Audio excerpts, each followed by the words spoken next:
Video for those walk बिलॉइन वाल. विचार करा, कोणी जर आपल्यासोबत भांडायला नाही पाहिजे, कोणी आपल्यासोबत धोका नाही दिला पाहिजे, कोणी तुम्हाला परेशान केले नाही पाहिजे आणि कोणीच तुम्हाला हरायला नाही पाहिजे. ऐकून किती भारी वाटतं ना.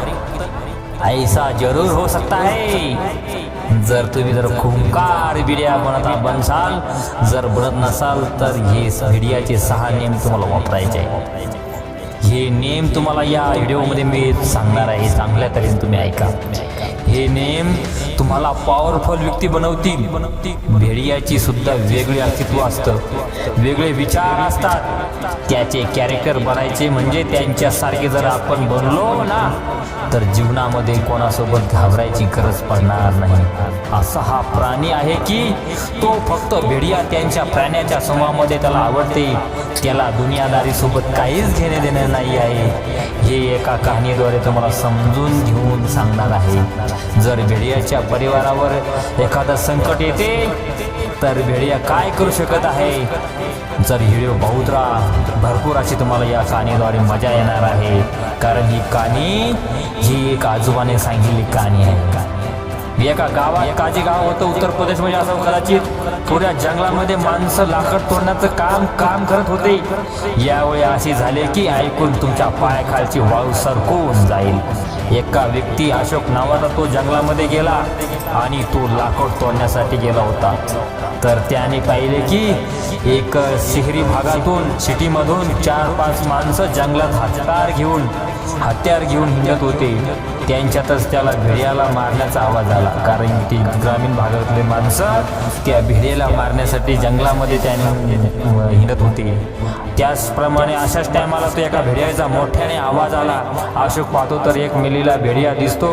अशोक तसाच घाय घेईने तिथून आपली कुऱ्हाड घेऊन पळ काढतो.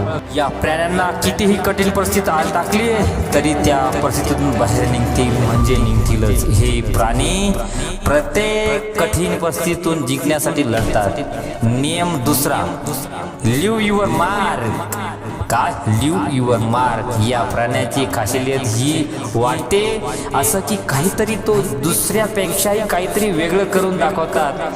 या प्राण्यांचा समूह सोबत राहून सर्व एक चित्ताने एका विचाराने येणाऱ्या गोष्टीचे अडचणीचा सामना ते करत असतात. हे प्राणी एकदा समोरच्या व्यक्तीला बघितले तरी ते कधीच विसरत नाही.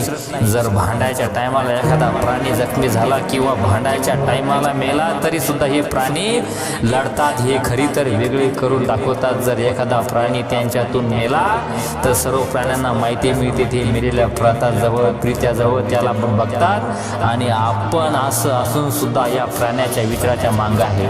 आपल्यापेक्षा हा प्राणी कितीही मोठा आहे. आपण माणूस असून आपण माणसावर कलंक आहे.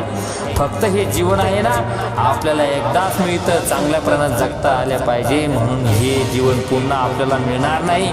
म्हणून बार संपूर्ण जीवन जगा. असे कोणते कसर ठेवू नका की मरून गेल्यानंतर जमाना तुम्हाला लक्षात ठेवेल. नियम तिसरा, सिंबल ऑफ द लॉयल्टी.